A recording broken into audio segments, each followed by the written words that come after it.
Just take a moment to take some deep breaths and become as present as possible.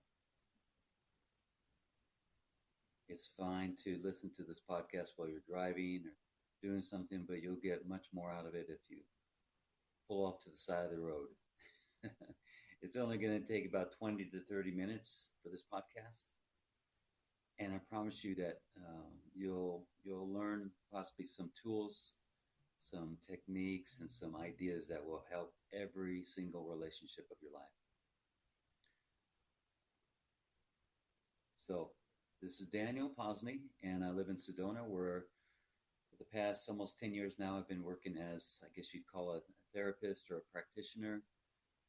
I'm immersed every day in life transformation and healing, mostly from emotional trauma developed in childhood.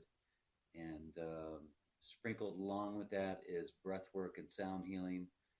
And kind of on this path for about 20 years now, and which makes no difference.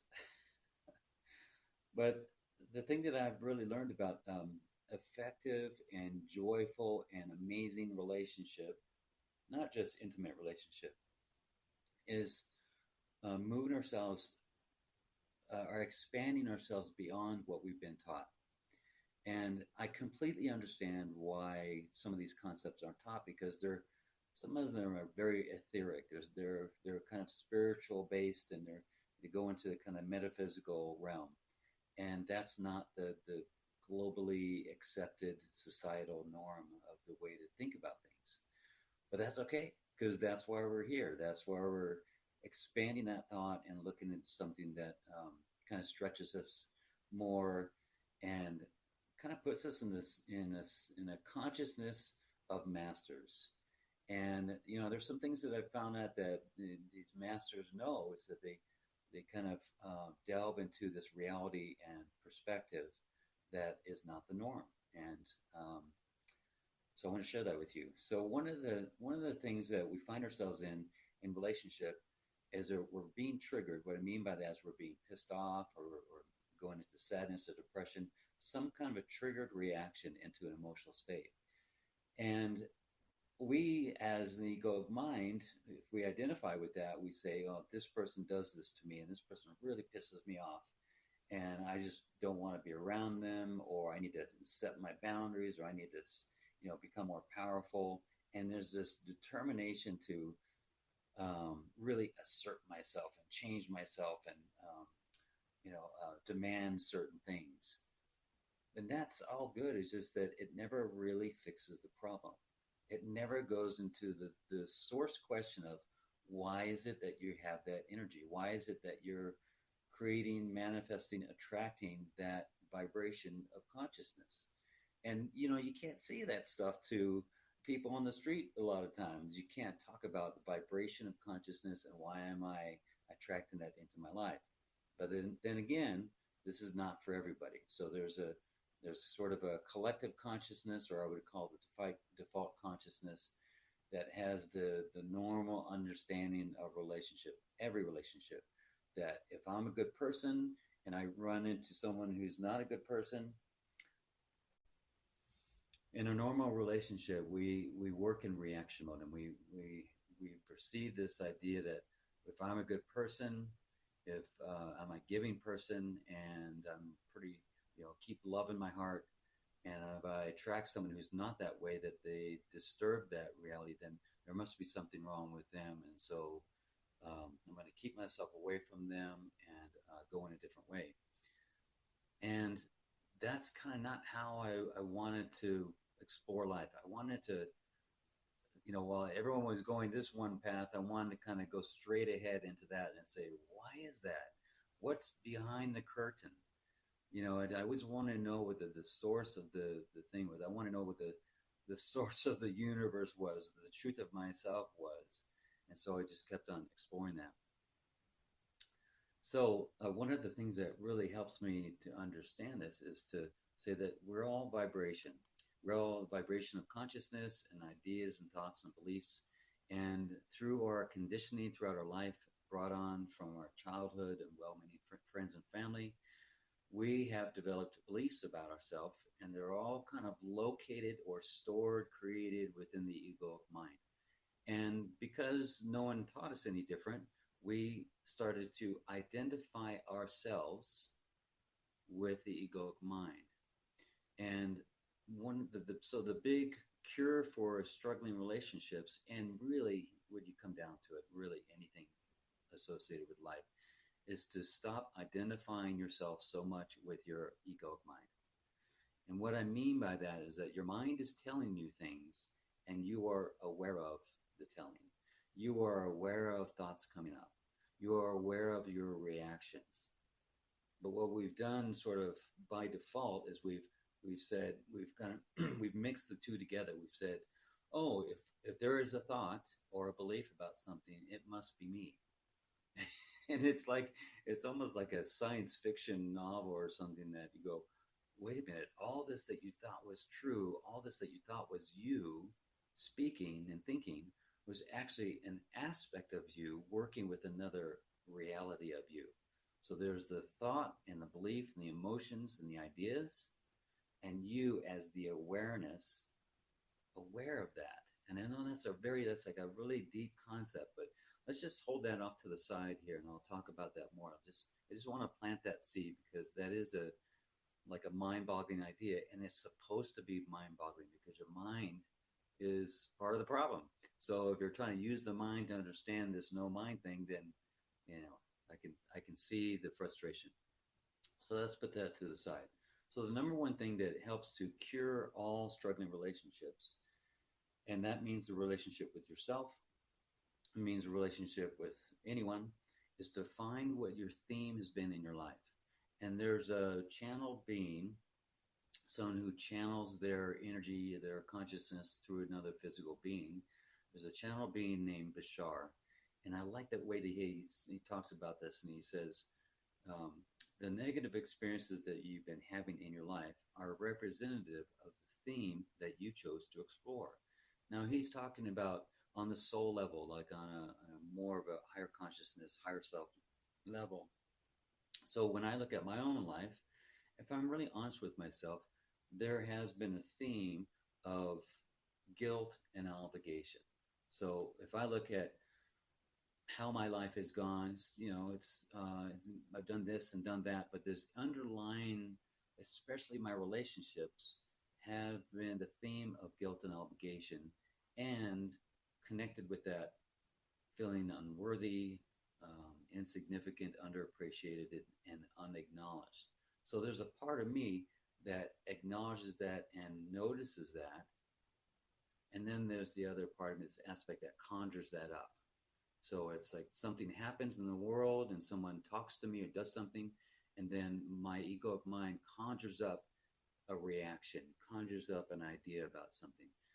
So me as the awareness decides to do something with that, and then my mind kind of puts together some new condition or new reaction, and that's kind of how we live. So part of this whole process is to find out what that theme is, so that it's no longer a hidden entity. It's no longer something that's in the dark or in the corner that you don't know what it is. So when you know what it is, it's now this known thing, and now you could do something with it. And at the same time, if you can imagine taking a bowl full of sugar and pouring hot water on it, it really takes the energy out of it. You can think about that as, oh, okay, now I know where this comes from. Now I could do something. Now I could work on this. Now it's not just crap that happens to me. So the next step in this is to have compassion and understanding. So once you figure out that there's a theme of unworthiness or feeling unlovable or being cheated upon or whatever the thing is, and you can narrow down or localize where that might have come from. And it's not super important to know the details of everything and to even know exactly when it came in, whether it was at 7 years old or 8 years old, or when the babysitter abused you when you were 6, matter those kind of things. But just to get the energy of it and to know that it came from somewhere back then. And then you have compassion for yourself about, gosh, that really did happen. And it really caused me to create something, some kind of protection mode, coping mode that has affected me for decades. So there's great compassion in there that maybe wasn't available or accessible when that thing happened. Or maybe you were in the womb, or maybe you were just a little baby and something happened that even the sort of burgeoning egoic mind created from that little instance. Let me give an example. Let's say that you're in the crib as a baby and you cry and you get fed. You cry and you get fed. You cry and you get fed. You cry and you get fed. You cry and the phone rings, and all of a sudden there's the egoic mind kind of it gets an alert, alert. Something just happened, and what that means is, what does that mean?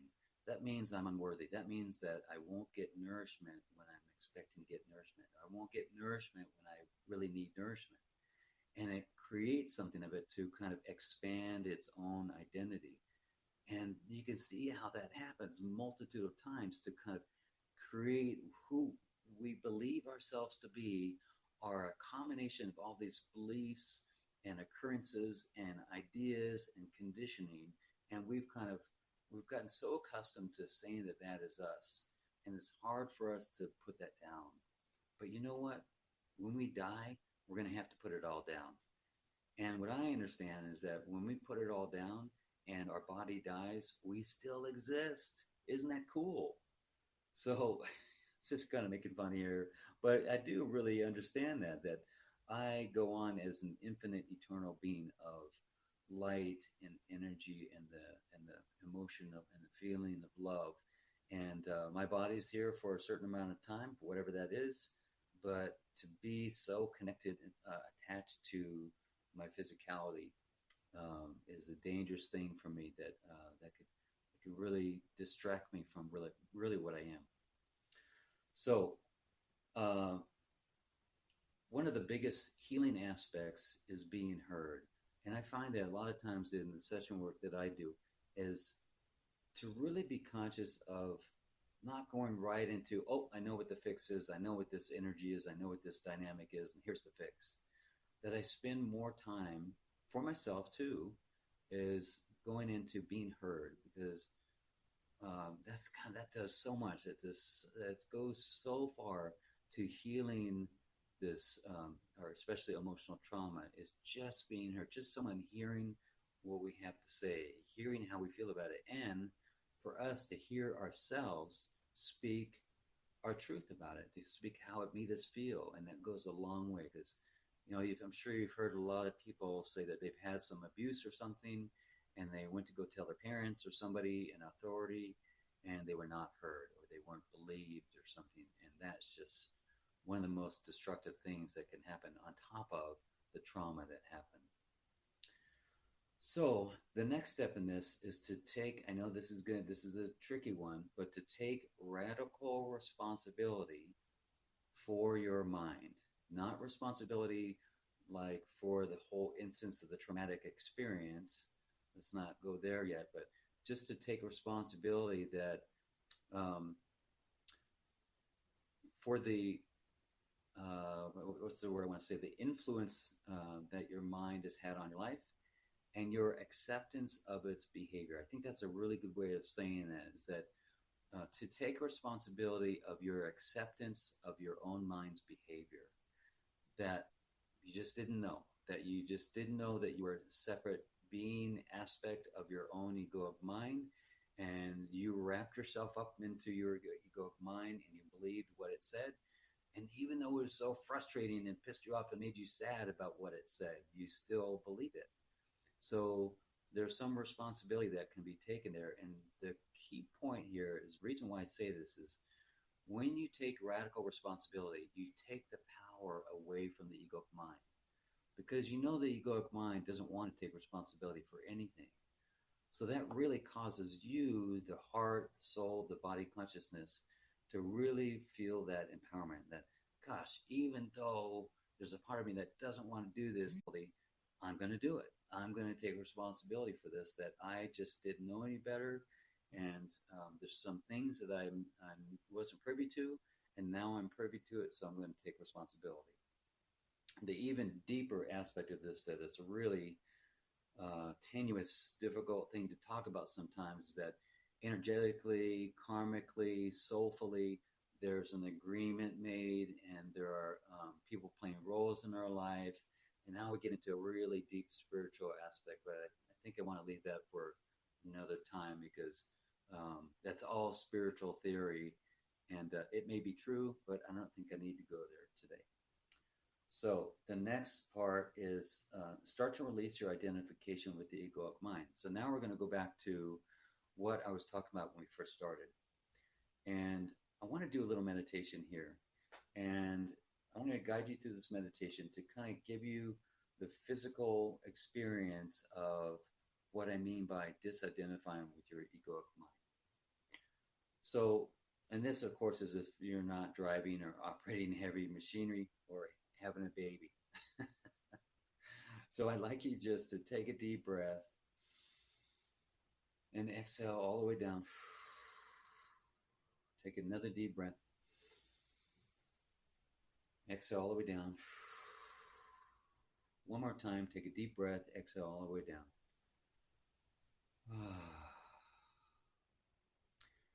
Now, I want you to consider what it might feel like to die. And if you've already had this experience of near-death experience, it may be similar to that, but maybe like this is the real thing. Maybe you envision or imagine what it might be like on your deathbed. And I think about this myself, and I call it the die before you die experience. And let's just imagine that you have great gratitude for this body, that, man, this body has given you so many good things and allowed you to have sex, allowed you to run in races maybe, or maybe allowed you to swim and surf and play games, and your fingers allowed you to touch things and feel things and pick up things, and your brain allowed you to contemplate and think about things. And wow, what an amazing tool, what an amazing vehicle to experience this reality that lives in the physical realm, in the 3D realm. And, you know, it's got its hang up, it's got its faults and things like that. But wow, for all these years that you've been on this planet, it's really kind of allowed you to experience whatever you needed to experience. And I'm talking about on a soul level. So there's this great gratitude for that. And God, there was pain and suffering and love and heartache and all of it. And your body allowed you to go there. So there is that. Then there's this other part that, you know, like when you get ready to leave a job or something. I remember when I left the Navy or left jobs, there's this feeling of, God, this was once my home. And it wasn't a perfect place, but, you know, it was a sort of a tribe and sort of a family, and I was a part of it. Maybe you have that feeling about being part of Earth, that you were an earthling, that you had things that you were a part of and that you were engaged in, and it was your home for a while, and it really caused you to engage with that on a deep level, that was your life. Same thing with a job or school or college or whatever it is. For a while, we really identify with that. And then you leave the job, and then you don't so much identify with it. So go into that feeling of just maybe a little bit of sadness, maybe a little of letting go, of not being a part of the whole Earth story anymore. That you're going to need to work on that and be a part of it on a different level, maybe on a level that has actually more influence, but you need to let go of the limiting parts of you, which is your physical self. So going into those ideas and those realities. And some of the things that you're going to need to let go of is your religious preference, whether you think yourself to be, you identify yourself with Christian or Catholic or Muslim or Islam or Jewish or atheist or whatever the thing is that you have, no matter what it is, that you have identified with that. And letting that go. Just imagine that going into a bright blue balloon and just letting that go and drift away from you. And you start to imagine yourself without that preference. And now going to political, that you have considered yourself what someone has named Republican, or someone has named a Democrat, and it meant something so deeply with you, and you've defended that. And now there won't be any defending that. There won't be any defending your political preference that was all based on some etheric kind of non-physical idea that this is better than the other one, and gosh, that's not going to be your identity anymore. It's not going to be part of you anymore.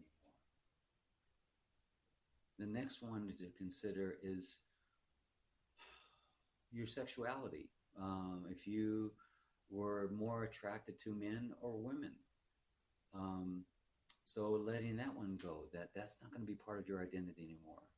And anything else that you can think of that causes you to prefer something over another thing that is connected with society or earth humanity, that's only part of earth, that it's only an idea that's part of earth, that those things you're going to have to let go. So watch those go away in a nice bright blue balloon, and let yourself just settle into what's left.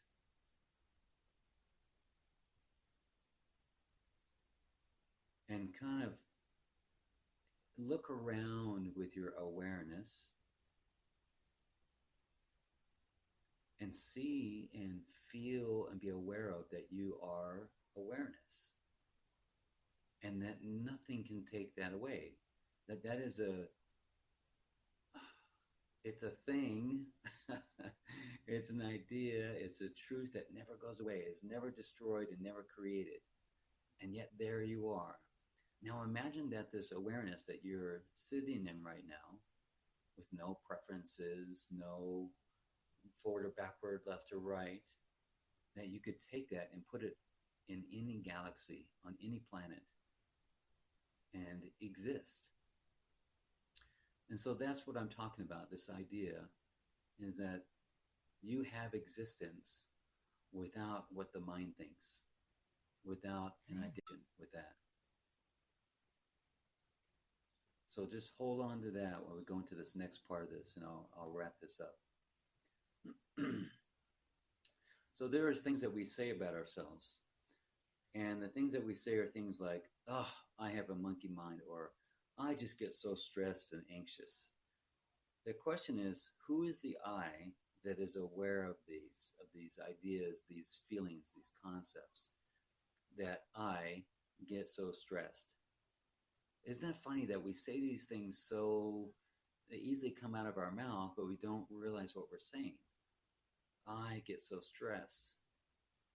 So if you consider that the part of you that gets stressed is a thought from the mind, and it comes from a condition, it comes from a reaction, it says launch into stress mode, and then it tells the body to show what stress mode or anxiousness feels like. But at the start of this is an idea, is a thought. This is happening, this word is said, this condition appears. Okay, it's like almost like a programming language. If this, then this. And it activates that. But in that thought, in the awareness of the feeling and the feeling of the emotion is this awareness. So I know this is it's a tricky one to consider, but just it might be good to just meditate on that and just feel how there's this sort of it can be a separation between the awareness of self and the thought and thinking of the self. So I want to wrap this up with some, this is all good. Like, this is the cure for all relationship. And I can see how when I go to the source of the problem that I have identified with this thing, I have this emotional trauma with this thing, and it's coming up now in my relationship, it's being triggered. And if I keep on putting a Band-Aid on it and learning how to deal with my anxiousness in a different way, it doesn't really fix the problem until I go to where and why this anxiousness came up in the first place. So that's where the solution, that's where the cure is to realize that through the egoic mind, a coping mechanism or an idea or a thought or a limiting belief or a program, I would say, got created. And that's where the cure is to release that program. Release first the identification of yourself with the program, of what's being thought and said, and then to release that.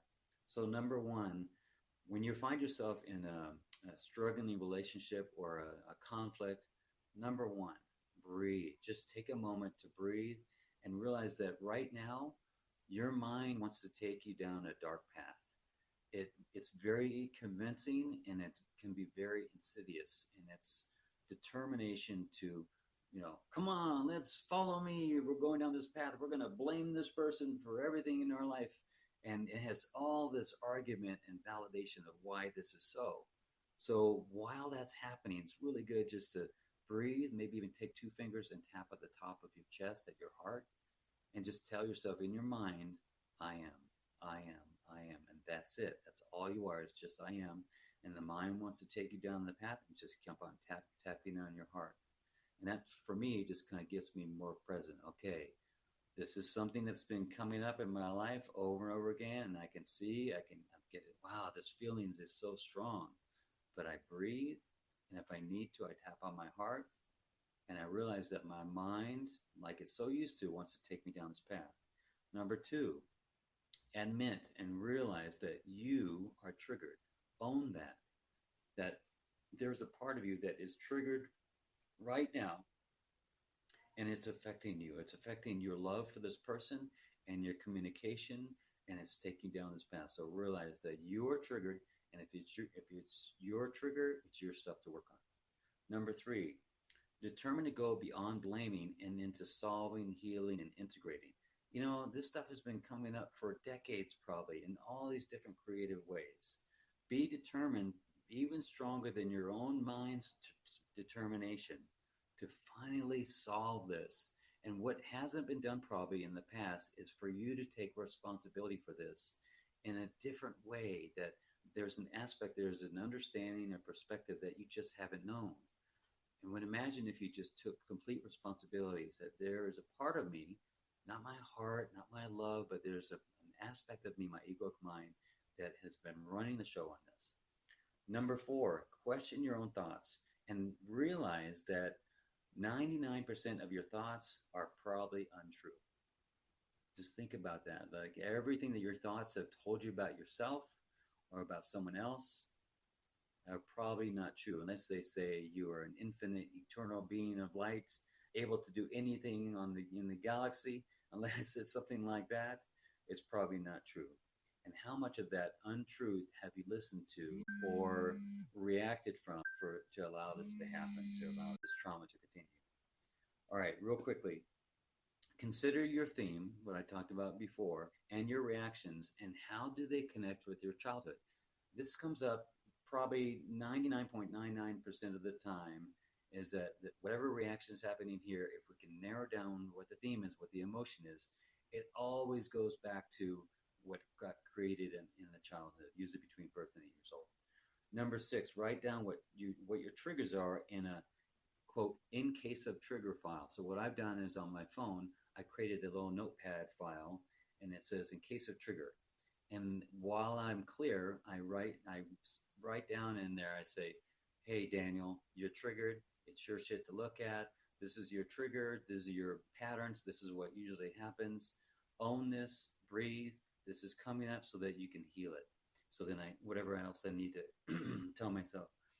Number seven, consider your partner's trauma and sensitivity. Consider that you guys are playing out something here, excuse me, and what's coming up for you is also what's coming up for them. And you guys are in this, right now in this healing moment, this possibility of great healing. And there's a chance for you to go beyond what you've normally gone beyond. And if you could understand their own traumas and where they come from, now you can go into compassion and actually get to healing. Number eight, ask yourself if you have supported yourself in all ways to get what you need. If you're engaging in lots of drugs and alcohol and unhealthy eating and unhealthy movie watching and unhealthy communication and conversation, then how can you say that you should get what you need? You need to think about yourself, or I invite you to consider being in the consciousness of what it is that you need, where that sits. So if you're in a lower consciousness, lower vibration of frequency, how can you expect to be in the frequency of what it is that you need, especially things like love? So if you're not really supporting yourself in that and how you're living your life, then you can't really expect that to show up. All right, number 9, support yourself through the food that you eat, the things that you drink, the movies that you watch, the music that you listen to, and the communication that you have. If you are spending your energy, if you're on the one hand complaining or um, hoping for a better life, a better relationship, a better getting your needs met, and yet you're not doing things to support yourself, like talking about vaccinations and masks and election fraud and communism taking over the world, all those things that tend to lower our vibration, which may be important to a lot of people. If your priority is to elevate your consciousness to get what you need and to have the experience that you want to have, then why engage in that? It doesn't fit. So number 10, know that life gets better. Know that life gets better instead of worse with this practice. When I wasn't in this practice, I was just doing the best that I could, and I was trying to distract myself as much as I could. And I couldn't see beyond what this was. I couldn't see down the road 5 years. I didn't want to look at it because I didn't want to, kind of see what I know was going to be there, which was unhealthy lifestyle and probably some kind of addiction and probably some kind of destructive behavior continued. But what I noticed with this path is that when I start to engage in a more powerful, conscious, awake way, that life just kept getting better. And I didn't get what I thought I was going to get. I didn't get instantly enlightened in life and became this spiritual teacher instantly. And I thought that that's what might happen. Wouldn't that be cool? But what did happen was day after day, life got better. And I really appreciated that I could really see that, still stuff happened, still drama happened, but not as much. And it didn't take me down as long as it did before. And life just seemed to get better, that I started to get clearer. And every time I got clear, life just showed up better and better for me. And I started to get more and more of my needs met. And life really started to feel more abundant and more joyful and more happy. And I'll take that any day. I'll take that life just day by day keeps getting better. So as I get older, as I keep on, the years pass by, I see that life, that's a pretty good view, is that life will just keep on getting better. So now I'll be 58 this year. I feel like I'm in my 20s. I'm super healthy, really happy, in a great relationship. Life is good. And I would say that it's because of the ownership of my own life and the processing, the work that I've done, and the release of the old limiting beliefs and patterns that I had in my life. So that's all I got for today. Thank you so much. I love you. Bless you. If you want to know more about what I do, go to danielposney.com. Another website to check out is harmonicalchemy.org, where my wife Valerie and I engage in sound healing, breathwork, counseling, relationship retreats, and workshops. You can just go down that path and discover whatever resonates and excites you. We would love to work with you. Love to spend time with you here in Sedona, or even on a Zoom call or something. Any way that we can engage. So thank you so much, and we'll talk at you next time.